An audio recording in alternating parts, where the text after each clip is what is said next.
Saviez-vous qu'il existe certaines attitudes qui pourraient bloquer vos bénédictions et votre prospérité financière, selon la Bible? Oui, ces petites décisions quotidiennes, ces façons de penser ou d'agir que vous ne remarquez peut-être même pas, pourraient retenir ce que Dieu a en réserve pour vous. Et voici la partie surprenante. Beaucoup de ces attitudes n'ont rien à voir directement avec l'argent. Avez-vous déjà imaginé cela? La plupart des gens cherchent désespérément des moyens de gagner plus d'argent ou d'atteindre la liberté financière, mais peu s'arrêtent pour réfléchir aux barrières internes qui les maintiennent bloqués. Ils veulent avancer, mais ils continuent de répéter les mêmes erreurs. Vous vous reconnaissez dans cette situation? Peut-être avez-vous essayé d'épargner, de créer une entreprise ou d'investir, mais il semble que quelque chose se mette toujours en travers de votre chemin. Laissez-moi vous dire que la clé n'est pas de travailler plus dur, mais d'aligner votre vie sur les principes bibliques. Dans cette vidéo, nous allons révéler cette attitude qui entrave votre prospérité et votre capacité à gagner de l'argent, selon la Bible. Ne cherchez pas seulement un emploi, cherchez une transformation. Ici, vous apprendrez non seulement à améliorer vos finances personnelles en vous basant sur la Bible, mais aussi à débloquer ces bénédictions qui semblent être en attente. Avant de continuer, prenez un moment. Éteignez toute distraction, fermez les onglets inutiles et préparez-vous à recevoir une parole qui peut transformer votre vie. Ce que vous découvrirez dans cette vidéo n'aura pas seulement un impact sur votre portefeuille, mais aussi sur votre relation avec Dieu et votre mentalité face à la prospérité. N'oubliez pas de vous abonner à la chaîne pour ne manquer aucun contenu comme celui-ci. Notre objectif est d'atteindre 10 000 abonnés avant décembre et d'apporter ce message de foi et de finances à plus de personnes. Maintenant, restez jusqu'à la fin, car ce qui vous attend vous donnera non seulement des outils pratiques, mais aussi une vérité biblique qui changera votre façon de voir la vie. Attitude 1. Ne pas accorder son pardon. Accorder son pardon est libérateur, pourtant beaucoup le voient encore comme une faiblesse. Un manque de pardon, c'est comme porter un sac à dos rempli de pierres lourdes, c'est pesant, limitant et épuisant. Jésus a été clair dans Matthieu 6h15. Si nous voulons le pardon de Dieu, nous devons pardonner. Pensez à Joseph, vendu comme esclave par ses propres frères et cruellement trahi. Néanmoins, il a choisi de pardonner, devenant un exemple de résilience et de prospérité. S'il n'avait pas abandonné son ressentiment, il aurait pu entraver la grande œuvre que Dieu a accomplie à travers lui. Continuer à garder rancune, c'est comme essayer de construire une maison sur le sable. Vous pouvez commencer, mais tôt ou tard, tout s'effondrera.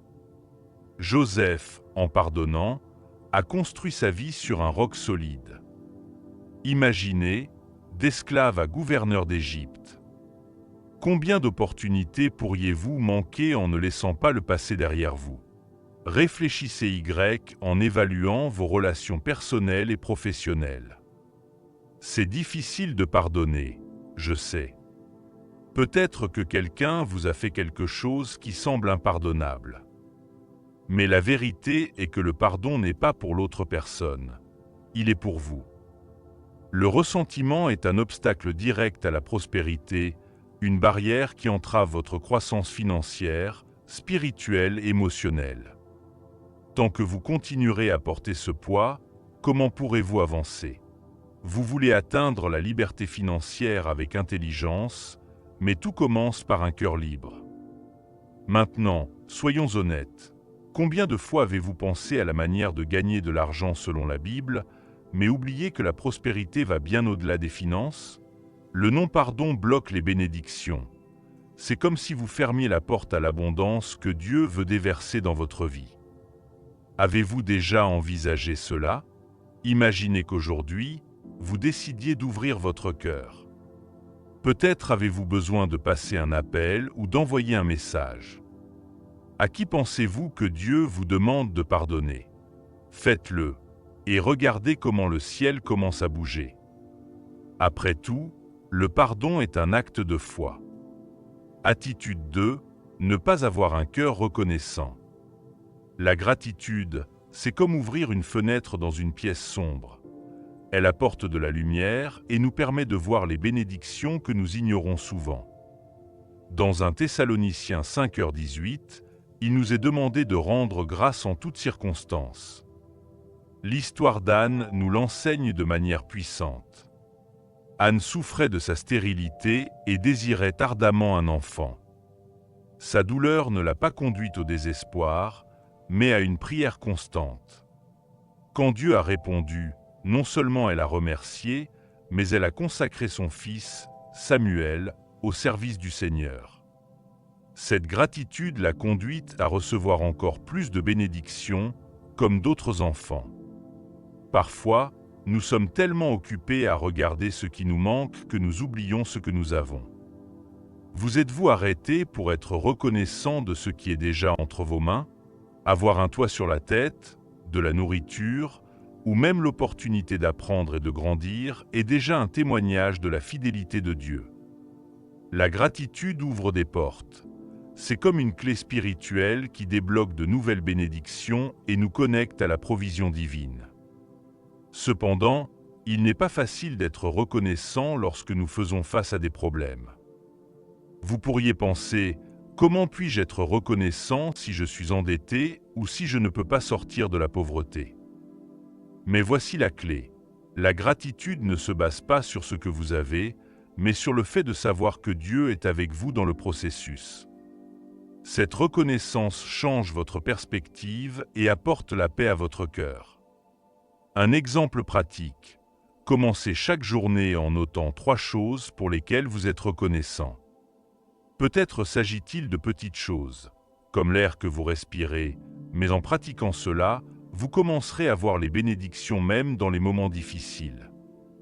Rappelez-vous, la prospérité n'est pas seulement financière, elle est aussi émotionnelle et spirituelle.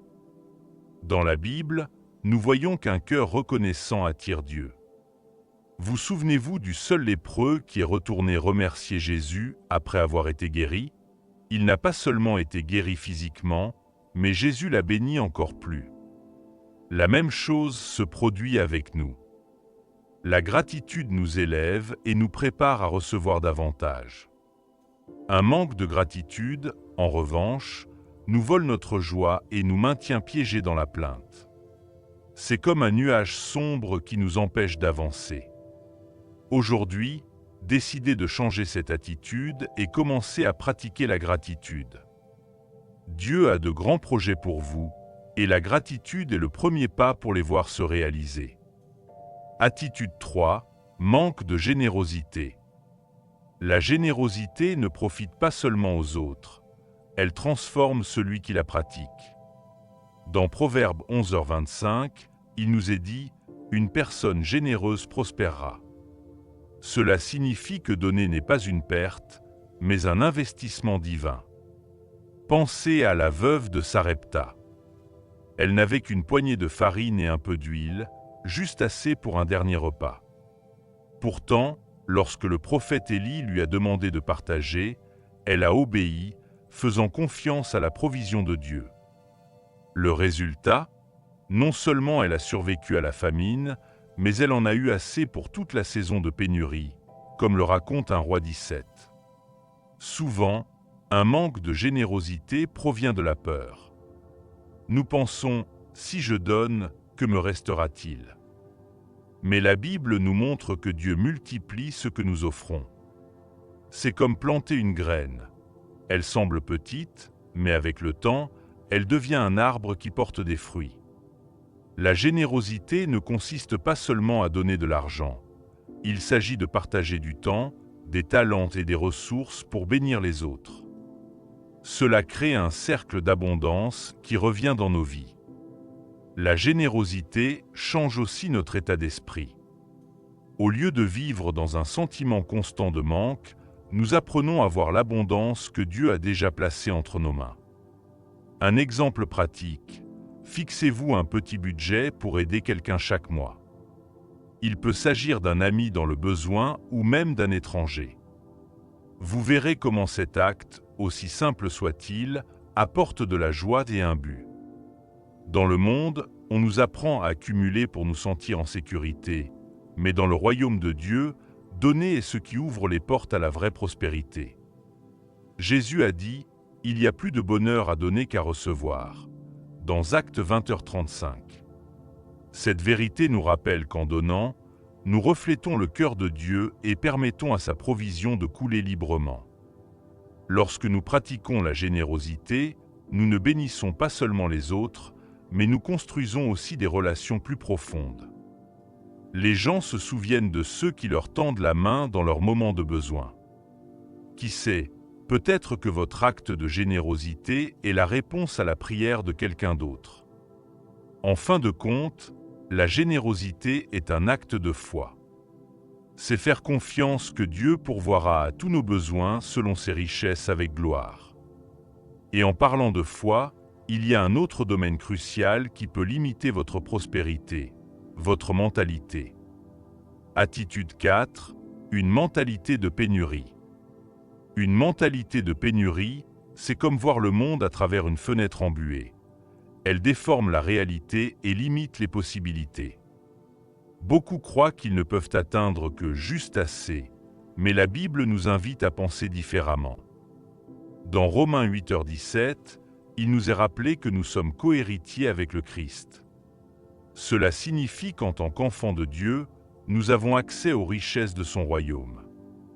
Jésus l'a clairement indiqué lorsqu'il a dit « Je suis venu afin qu'ils aient la vie et qu'ils l'aient en abondance » dans Jean 10h10. Un exemple inspirant est l'histoire de Jabez. Son nom signifiait « douleur », mais il n'a pas laissé cette étiquette définir sa vie.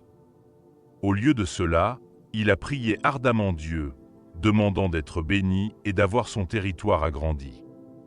Dieu a exaucé sa prière, comme on le voit dans une chronique 4h10. Cela montre que changer notre mentalité commence par reconnaître notre identité en tant qu'enfant d'un Dieu généreux et puissant. Beaucoup se retrouvent piégés dans des schémas de pensée négatifs parce qu'ils ont grandi dans des environnements où la pénurie était normale. Cependant, Dieu nous appelle à nous libérer de ces chaînes. Imaginez que quelqu'un vous donne un chèque en blanc, mais par peur ou incrédulité, vous décidez de ne pas l'utiliser. C'est ce que nous faisons lorsque nous ne vivons pas dans la plénitude de notre identité en Christ. Une mentalité de pénurie n'affecte pas seulement nos finances, mais aussi nos décisions. Une personne avec ce type de mentalité évitera de prendre des risques ou d'investir dans son avenir, car elle craint de perdre le peu qu'elle a. Mais le chemin de la prospérité exige la foi et l'action. Et si, au lieu de dire « je ne peux pas me le permettre », vous commenciez à demander « comment puis-je rendre cela possible ?» Adopter une mentalité d'abondance ne signifie pas ignorer les défis, mais avoir confiance que Dieu est capable de pourvoir, même dans les moments les plus difficiles. C'est un changement qui commence dans le cœur et se reflète dans nos actions. En investissant dans des actifs, en épargnant sagement et en travaillant avec diligence, nous montrons notre confiance en la provision divine. Lorsque nous reconnaissons que notre vraie richesse vient de Dieu, nous nous libérons de la peur et commençons à vivre avec un but. Mais que se passe-t-il lorsque nous laissons la paresse nous empêcher d'agir? Attitude 5, paresse et manque de diligence. La paresse est l'un des plus grands ennemis de la prospérité. Proverbe 10h4 l'affirme clairement. Les mains paresseuses mènent à la pauvreté, mais les mains diligentes apportent la richesse. Souvent, les gens aspirent à l'abondance mais restent assis sur leur canapé, rêvant de ce qu'ils pourraient accomplir sans passer à l'action. Il est temps de se lever et de faire quelque chose. La Bible nous enseigne que Dieu bénit l'effort et la constance, comme nous le voyons dans l'histoire de la femme vertueuse dans Proverbe 31, qui travaille avec diligence et pourvoit sa famille. Saviez-vous que même de petites actions quotidiennes peuvent faire la différence? Peut-être s'agit-il de consacrer 30 minutes par jour à apprendre quelque chose de nouveau, comme l'éducation financière au-delà de ce qu'ils enseignent à l'école. Dieu ne s'attend pas à ce que vous fassiez tout en même temps, mais il s'attend à ce que vous fassiez le premier pas. Un effort constant, même s'il est petit, produit de grands résultats à long terme. C'est comme planter une graine qui, avec le temps, portera des fruits abondants. Un manque de diligence n'affecte pas seulement nos finances, mais aussi nos relations et notre développement spirituel. Combien de fois avez-vous procrastiné sur quelque chose d'important en pensant qu'il y aura du temps plus tard? La procrastination est un voleur silencieux d'opportunités. Chaque jour où vous n'agissez pas, vous perdez la chance de vous rapprocher de la liberté financière et de la prospérité que Dieu veut pour vous. La diligence ne consiste pas seulement à travailler dur, c'est travailler avec sagesse. Beaucoup de gens s'efforcent sans direction, comme un navire sans gouvernail. La Bible nous appelle à travailler intelligemment, en planifiant et en priorisant. Que faites-vous aujourd'hui pour construire un avenir meilleur? Si vous ne savez pas par où commencer, demandez la sagesse à Dieu, car il donne généreusement à ceux qui la cherchent, comme l'indique Jacques 1h05. L'effort diligent implique également de prendre des risques. Beaucoup de gens sont paralysés par la peur de l'échec. Mais rappelez-vous, l'échec fait partie de l'apprentissage. N'ayez pas peur d'investir du temps, de l'énergie ou des ressources dans quelque chose de nouveau. Dieu est avec vous et bénit vos pas lorsque vous les faites avec foi. Un travail constant et ciblé est comme une échelle qui vous mène à vos objectifs. Mais que se passe-t-il lorsque nous nous installons confortablement dans notre zone de confort? Attitude si, la zone de confort. La zone de confort est cet endroit douillet où beaucoup de gens se réfugient, mais qui, à long terme, limite leur croissance. Dieu ne nous a pas créés pour vivre dans la médiocrité, mais pour marcher dans la foi et avancer vers l'inconnu. Abraham en est un exemple clair. Dans Genèse 12h01, Dieu l'a appelé à quitter sa terre et sa famille pour aller vers une terre qui lui montrerait. Cet acte d'obéissance, de sortir de sa zone de confort, l'a conduit à devenir le père d'une grande nation et un homme extraordinairement béni. Aujourd'hui, beaucoup de gens se contentent de la sécurité d'un emploi, croyant que c'est le seul moyen de subsister. Mais la vraie prospérité vient de la pensée originale, du risque de créer une entreprise et de la recherche de nouvelles opportunités. Comme le dit le livre « Père riche, Père pauvre », travailler juste pour payer des factures, c'est comme courir sur une roue de hamster. On n'avance jamais vraiment. Vous êtes-vous déjà demandé si vous étiez dans cette course de rats? Sortir de la zone de confort exige de la foi, mais aussi de la planification. Cela ne signifie pas de tout quitter immédiatement, mais de chercher des moyens d'investir dans des actifs, d'acquérir de nouvelles compétences et de construire une richesse à long terme. Il est peut-être temps de commencer ce projet que vous avez reporté ou de chercher des moyens de faire travailler votre argent pour vous. La Bible nous appelle à être diligents et à ne pas craindre le changement. N'oublions pas que rester dans la zone de confort affecte aussi notre mentalité. Parfois, la peur de l'échec nous fait nous contenter de moins que ce que Dieu a pour nous. Cependant, en tant qu'enfants de Dieu, nous sommes appelés à vivre dans l'abondance et à revendiquer les promesses qu'il nous a données. Pourquoi rester dans un endroit sûr alors que vous pouvez marcher vers l'extraordinaire? Rappelez-vous, chaque pas que vous faites vers l'inconnu avec foi est une opportunité pour Dieu de montrer sa puissance. Si Dieu a demandé à Abraham de quitter sa terre, que vous demande-t-il de laisser derrière vous? Peut-être est-ce votre peur, votre méfiance ou l'idée que vous ne pouvez pas. Mais pour avancer, vous devez d'abord croire que Dieu est avec vous. Et en parlant de foi, il y a autre chose qui peut bloquer votre prospérité, un manque de confiance en Dieu. Attitude 7. Manque de foi et de confiance en Dieu. La foi est le fondement de tout chemin vers la prospérité. Hébreux 11h s'il affirme clairement, sans la foi, il est impossible de plaire à Dieu. Un manque de confiance en lui peut vous paralyser, vous remplir de doutes et vous priver d'opportunités. L'histoire de la femme atteinte d'une perte de sang dans Luc 8, 43-48 en est un exemple puissant. Malgré des années de souffrance et de multiples échecs, elle a eu assez de foi pour croire qu'en touchant simplement le bord du vêtement de Jésus, elle serait guérie. Et il en fut ainsi. Sa foi l'a non seulement guérie, mais a transformé sa vie. Un manque de foi nous fait dépendre uniquement de nos propres forces, mais la vérité est que nos capacités sont limitées. Combien de fois avez-vous eu l'impression de ne pas avoir assez pour atteindre vos objectifs? Quand nous ne dépendons que de nous-mêmes, nous nous frustrons et perdons de vue le fait que Dieu a des ressources infinies. Ayez confiance en lui, car sa provision ne s'épuise jamais. Il a un plan parfait pour votre vie, bien plus grand que vous ne pouvez l'imaginer. Faire confiance à Dieu ne signifie pas que tout sera facile. Il y aura des moments d'épreuve, comme ceux auxquels Job a été confronté, qui a tout perdu mais n'a jamais cessé de faire confiance au Seigneur. À la fin, Dieu l'a restauré et l'a béni avec le double de ce qu'il avait auparavant. La même chose arrive à ceux qui persévèrent dans la foi. La prospérité ne vient pas toujours immédiatement, mais ceux qui ont confiance en Dieu le voient agir de manière qui dépasse l'entendement humain. Parfois, un manque de confiance en Dieu se manifeste par notre résistance au changement. Nous nous accrochons au familier, craignant de faire un pas vers le nouveau.